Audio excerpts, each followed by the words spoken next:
Hey everyone, it's Kat here. As Life is Strange True Colors has now been out for a little while, I think it's about time someone does a summary video plus a review video of the game, and I shall be that person. Even though there's already summary videos out there. Oh well. This game is split into 5 chapters, and I will be doing a quick summary of each so that you can get an understanding of the story. This game takes place all the way back in 2019, ancient times, right? We follow heroine Alex, oops, spoiler alert, an introverted girl who surprisingly has great social skills. Like seriously, if I could carry conversations that easily, then I would still decide to stay home and binge Netflix. And like every girl who believes they're special, or knows something is up with them, is degraded by a therapist.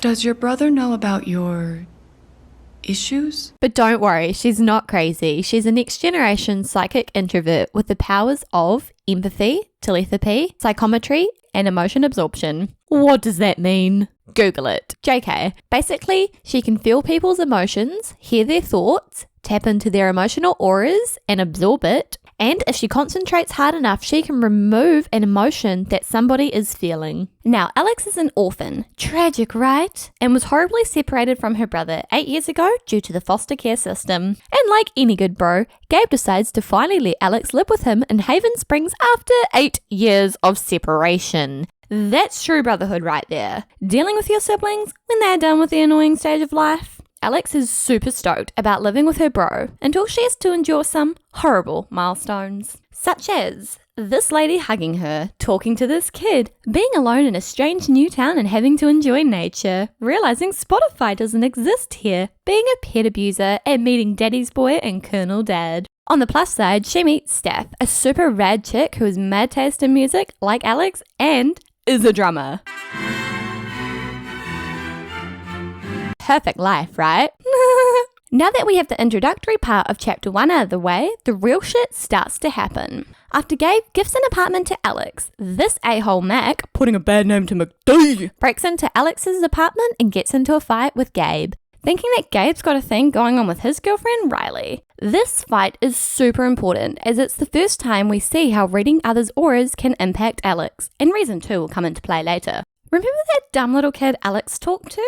He decides to go traveling to the mines, which is known to be an extremely dangerous place. But no, adventure, and I'm a kid, I'm invincible. Yeah, surprise, surprise, he doesn't return home, so a little gang goes to save him. Now, Typhon the mining company has a blast set up later for that night, so Gabe calls them beforehand to tell them to delay the blast. He gets the okay from them and we go to save Ethan, which we do, but Gabe dies because the mine blast still goes off. But hey, at least they saved Ethan. Yay. End of chapter 1. Leading into chapter 2, everybody is at Gabe's wake. And like any real life funeral, there's lots of accusations about who killed him, and of course, everybody blames Mac. But why? Because Mac works for Typhon and was in charge of the phones that night that Gabe called in. Yet, he claims that Gabe never called. However, with Alex as an eyewitness of the event, everybody sides with her and gangs up on Mac. Yeah, that's right, everyone. Accuse the bugger. There's no possible explanation, right?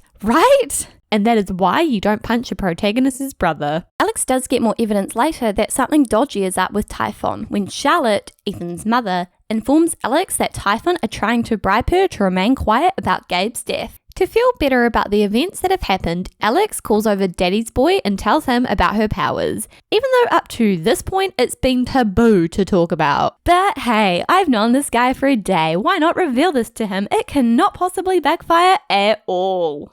This interaction is good, however, as it is the first time that Alex senses somebody feeling joy, which she then taps into. How sad is that? Skipping to later in the night, everybody throws a lantern in the air for Gabe. Rip Gabe. End of chapter 2. Straight into chapter 3, Alex immediately tells Steph about her powers because apparently it's no longer a secret. To celebrate, Alex and your person of choice will help Alex swipe a pen drive from this lady, Diane, who works with Typhon. Don't worry, you're successful no matter who you choose. While trying to decipher what's on the pen drive, we finally get to be characters in the LARP. I love LARPs. But this felt like a huge waste of time because Ethan's still sad afterwards due to the mine siren. I mean, come on, the creators could have spent that time to create a better ending. Yeah, take away my frustration, Alex. After all that horseplay, we finally get to see what's on the pen drive. Get ready. This is important. On the pen drive, there is a recording of Gabe talking to Mac, asking him to delay the mine blast. This is then passed on to Diane, who tries to convince her superior to delay the blast, but her superior dismisses it as the blast is planned to cover something up. What? He actually called? Who would have guessed? End of chapter 3. At the start of chapter 4, Alex goes to the Haven Springs Festival and is forced to perform in front of people. Yay to peer pressure. Dang, this script is captivating. But hey, at least your choice of lover will reward you afterwards with either a hug or a kiss if you choose them to. Or embrace being alone. Whatever choice you choose, Alex is rewarded by getting arrested for not socially distancing and loving someone. Ooh, too soon. Basically, this is how the conversation goes. You stole Diane's pen drive. Yeah, but the evidence on it will help your case. No, sign this, do not press charges or they will blackmail you. From here, it's up to you what you choose. It will only affect whether this dude will believe you later in the game or not. But that also doesn't matter.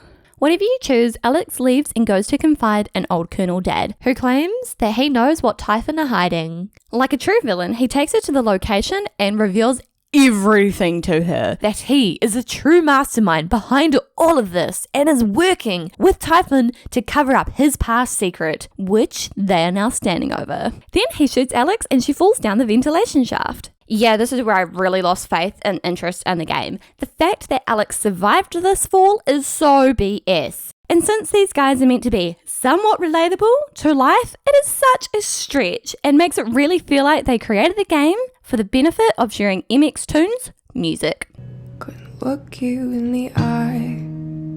Though I'm not a hater on that. Now, I may seem like a heartless bitch here, but this whole chapter 5B bit here where she falls down into the mine feels like a complete waste of time. I mean, sure, if you're interested in how Alex and Gabe became orphans, it's really great. But I personally don't care. It should have been included as part of a DLC package and we instead got to relive what Colonel Dad is actually hiding, because that would have made the ending more believable. Like literally, we only get a little dialogue of how Colonel Dad left fellow miners behind during a cave-in to save himself. Then having escaped, he lied to the public that he saved them. So rather than telling everybody the truth, he works with Typhon to hide his secret. Because apparently, social status is everything. This game. But each to their own. And how does this all end? With Alex walking right out of the mine, all the way back to town, to the bar to accuse Colonel Dad.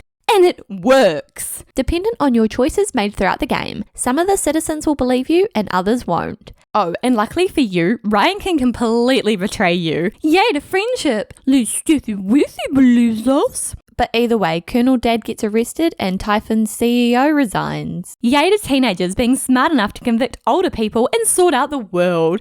And that's basically the game. You just get to make one final decision, whether you stay in Haven or seek adventure. The endings slightly differ depending on who you are romantically involved with. These are the endings. Stay in Haven with Steph and build a life. Seek adventure with Steph, which will build Alex's music career. Stay in Haven with Ryan. This will cause Steph to leave Haven to pursue her career, but she leaves you the record store. Seek adventure with Ryan, which will build Alex's music career. Stay in Haven alone. Seek adventure alone to pursue Alex's music career. Whew, that was a mouthful. I must say, despite the game's faults, it is nice that Alex gets a happy ending no matter what. She deserves that. And that, everybody, is my Life is Strange True Colors honest summary and review. All in all, a good game, but a pretty lousy story, with your choices not really making that much of an impact because Alex will win no matter what. But at least she's much more relatable than other Life is Strange characters. Eat shit and die.